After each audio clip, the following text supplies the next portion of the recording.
Good morning all of you. आज आपका सभी का लक्ष्य एकेडमी के यूट्यूब चैनल में मोस्ट वेलकम है। आज हम बात करने जा रहे हैं मिलिट्री स्कूल के इंटरव्यू के बारे में, जो कि हमारे साथ है अभिनयन कुमार सिंह। लास्ट टाइम तो लास्ट सेशन जो RMS CET 2022 हुआ है, उस सेशन में इन्होंने मिलिट्री स्कूल का इंटरव्यू बेंगलोर से दिया है और सेलेक्ट हुए, फाइनली सेलेक्ट हुए। इसके आफ्टर ये अभी RIMC के लिए प्रिपरेशन कर रहे हैं। तो ये आज आपके साथ शेयर करेंगे कि वहाँ पर इंटरव्यू के दिन क्या क्या प्रोसेस रहता है, कितना टाइम लगता है इंटरव्यू में, क्या क्या क्वेश्चन, किस टाइप की क्वेश्चन पुटअप किया जाता है और आपको किस चीज़ का मेन स्पेशल आपको किस चीज़ का वहाँ पर ध्यान रखना है। तो ये सारी चीज़ें आपके साथ शेयर करने वाले। तो पहले आप अपने आप को इंट्रोड्यूस करेंगे अभिनयन कुमार सिंह बच्चों के साथ में। My name is Abhinayan Kumar Singh, son of Santosh Kumar Singh. I am from Mau, UP.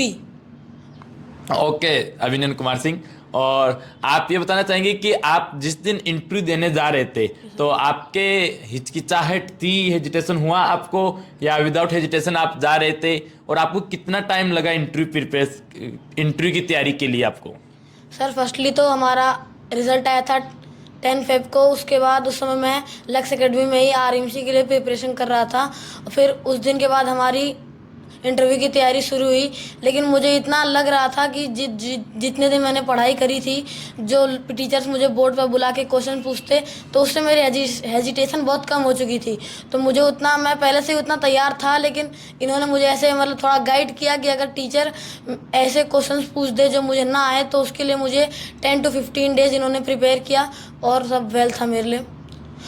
और जैसे आप वहाँ पर इंटरव्यू देने गए हैं, तो आप कितने बजे आपको बुलाया गया, वहाँ पर कितना टाइम आपको लगा इंटरव्यू में, ये चीज़ आप एक बार सभी बच्चों को बताएं। जिससे क्या होता है कि जैसे कोई भी बच्चा सीखता है, जैसे हम भी है, कोई चीज़ सीखते हैं तो क्या एक दूसरे को देख के सीखते हैं। जैसे आप इंटरव्यू देने जाएंगे तो आप अगर इंटरव्यू देखते हैं कि किस टाइप का होता है, क्या क्वेश्चन पुटअप किया जाता है, तो वो आपको अभिनयन कुमार सिंह बताएंगे। तो आप बताइए कि बच्चों को कि आप वहाँ पर गए इंटरव्यू के लिए, तो आपने क्या देखा वहाँ पर और आपसे क्या क्वेश्चन पुटअप किए गए, कितना टाइम लगा आपको, कितना आप जैसे मॉर्निंग में आप गए होंगे तो आपको एक 1 डे का इंटरव्यू हो गया या आपका 2 डेज 3 डेज तक रहा, ऐसे क्योंकि बच्चों को डाउट रहता ही है कि इंटरव्यू कितने टाइम में कंप्लीट हुआ है। तो आप एक बार बच्चों को बताइए ये चीज़।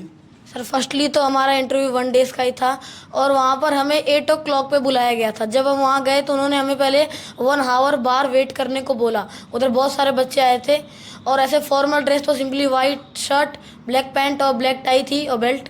फिर हमें 9 AM पे अंदर एंट्री कराई गई और एक बिग हॉल में सबको वहाँ बैठाया गया और एक जनरल डिटेल्स जिसमें नेम, फादर्स नेम, लोकेशन ये सब थी, उनमें वो फिल करवाई गई हमसे।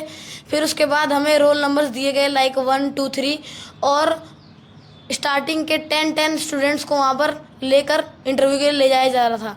मेरा 52 रोल नंबर था और वहाँ पर पहले से ही कुछ खा या पी करके जाएं, क्योंकि वहाँ ऐसे बैठे बैठे बाहर जाना अलाउड नहीं है।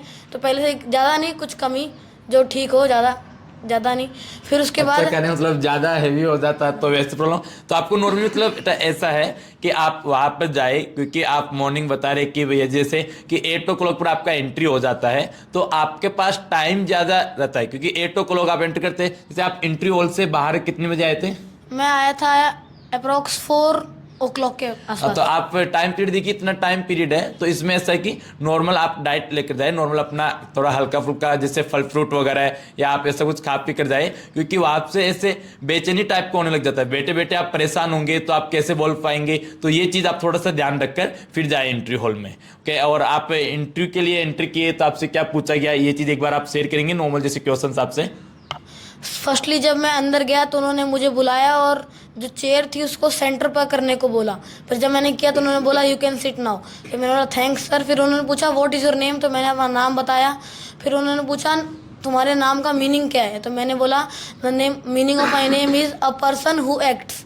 फिर उन्होंने पूछा कि आप साइंस पढ़ते हैं, तो मैंने बोला हाँ। फिर उन्होंने बोला साइंस के फर्स्ट टॉपिक का नाम बताइए, तो मैंने बोला आवर इन्वायरमेंट। फिर उन्होंने बोला कि अपने सेकंड टॉपिक का नाम बताइए, तो मैंने बोला आर प्लेनेट।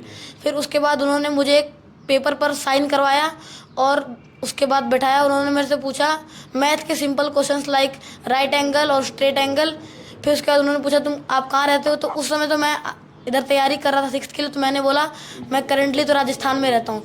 तो फिर उन्होंने बोला कि वहाँ कहीं आपने कोई भी नेशनल पार्क या फिर सेंचुरी देखी है, तो मैंने बोला हाँ। तो उन्होंने बोला नाम बताइए, तो मैंने बोला सरिस्का। तो फिर उन्होंने बोला ओके, फिर उसके बाद उन्होंने बोला now you can go. Okay तो जैसे आपने देखा कि इंटरव्यू में ऐसा क्वेश्चंस पूछे जाएंगे आपसे कि जिसका आपको रियली मीनिंग निकले क्वेश्चन का। जैसे कि भैया ने बताया कि अभी आपको कि पहले इनका नेम का मीनिंग इनसे पर्सनली स्टार्टिंग में ये पूछा गया इनसे, तो जो जनरली क्वेश्चन इंटरव्यू के लिए प्रिपेयर करते तो ये चीज़ सिखाएंगे आपको। तो इस चीज़ के लिए तो आप पहले से अपने आप भी प्रिपेयर हो जाए कि आपका नेम का मीनिंग क्या है, आप जिस स्टेट से बिलोंग करते हैं उसके बारे में जानकारी आपको होना चाहिए। जैसे कि इन्होंने बताया कि राजस्थान, तो राजस्थान के लिए इन्होंने इनसे अभ्यारण्य के लिए पूछा है, तो इनको इन्होंने सरिस्का के लिए बताया इन्होंने, तो नेशनल पार्क। तो ये चीज़ आपको साथ ये चीज़ देखिए मेन, क्योंकि वहाँ पर आता है 5th क्लास के स्टूडेंट या 6th क्लास के स्टूडेंट, तो इनसे ये पूछा गया है कि साइंस का बुक, क्योंकि बच्चे पढ़ते हैं, कंपटीशन की तैयारी करते हैं, मिलिट्री स्कूल के लिए तैयारी किए हैं, तो वो क्या होता है स्कूल साइड में रखते हैं, फिर बाद में कोचिंग टाइम ज़्यादा देते हैं। तो ये चीज़ है कि आप बुक्स का भी नॉलेज रखिए। क्या पता आपसे अगर इंग्लिश के लिए पोएम का नेम पूछा जाए कि आपके पोएम का नेम बताइए, तो आप जो प्रिपरेशन कर रहे हैं स्पेशली मिलिट्री स्कूल के लिए फोकस कर रहे हैं तो उनको ध्यान नहीं होगा, तो ऐसी बेसिक चीज़ों का नॉलेज आप लेकर जाए, ये चीज़ भी आपको इसमें ध्यान रखना है। और आगे आप कहेंगे बाहर आने के बाद आपको कैसा लगा? बाहर आने के बाद ऐसे मुझे उतना कोई डर नहीं था, क्योंकि जितना मैंने बोला था उसके हिसाब से मेरे लिए मेरा वो अच्छा था। मुझे ऐसा लग रहा था कि मैं क्वालिफाई हो सकता हूँ। फिर बाहर आने में बच्चों ने भी पूछा क्या क्या, तो मैंने बोला हाँ इतना तो अच्छा किया है कि मैं क्वालिफाई कर सकता हूँ। तो आपने मिलिट्री स्कूल में कौन से मिलिट्री स्कूल में मिला था आपको? RMS ढोलपुर। मिलिट्री स्कूल इनको धौलपुर मिला। और इंटरव्यू का हुआ आपका? RMS बेंगलोर। तो ये चीज भी ध्यान रखना है कि ऐसा नहीं कि जहां आपका इंटरव्यू हो रहा है वही आपको मिलिट्री स्कूल स्टडी करने के लिए आपको बाद में बुलाया जाए। तो ये चीज आपको ध्यान रखना है, वो आपके मार्क्स के अकॉर्डिंग दिया जाता है, क्योंकि 150 का आपका मार्क्स का अकॉर्डिंग आपका मेरिट लिस्ट बना है, फिर उसके बाद 20 मार्क्स आपके इंटरव्यू के ऐड होंगे, उसके बाद में आपको मिलेगा। ये चीज आपको ध्यान रखना है। तो इंटरव्यू के लिए आप फ्री ऑफ कॉस्ट प्रिपरेशन कराया जा रहा है लक्ष्य एकेडमी में। जब आप मिलिट्री स्कूल के लिए प्रिपरेशन कर रहे थे, तो मिलिट्री स्कूल इंटरव्यू के लिए, तो आपने के साथ के कितने बच्चे सिलेक्ट हुए? हमारे साथ के लगभग ऑलमोस्ट जितने भी मेरे साथ प्रिपरेशन किए थे लक्ष्य एकेडमी में, सारों का ही सिलेक्शन हुआ।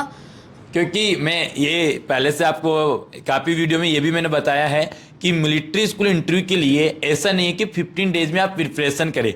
इंटरव्यू के लिए प्रिपरेशन के पहले आपको हेजिटेशन वगैरह नहीं रहना चाहिए, जिससे क्या होता है जैसे हम यहाँ पर जो नए क्वेश्चन वहाँ पे जो क्वेश्चन पुटअप कर सकते हैं वो क्वेश्चंस आपको सिखाते हैं, जो कि आपके लिए बेनिफिट करते हैं, वहाँ पे बेनिफिट रहता है उन क्वेश्चंस का, तो वही आपके लिए एक्स्ट्रा रहते हैं। बाकी इंट्रोडक्शन है, हर एक बच्चा प्रिपेयर करके आता है, तो जो एक्स्ट्रा क्वेश्चन आपसे पूछे जाएंगे उनका रिप्लाई कैसे करना है, मेन वो चीज़ है, तो उसका आपको ध्यान रखना है। ओके, तो नेक्स्ट वीडियो में आपको अभिनंदन कुमार सिंह आगे के लिए भी आपको बताएंगे कि मिलिट्री स्कूल इन्होंने धौलपुर क्विट किया है, वहाँ से RIMC के लिए प्रिपरेशन इन्होंने स्टार्ट किया है, तो वो हम आपको नेक्स्ट वीडियो में मिलेंगे। अभी आपको इंटरव्यू के लिए प्रिपरेशन करते रहना है। ओके।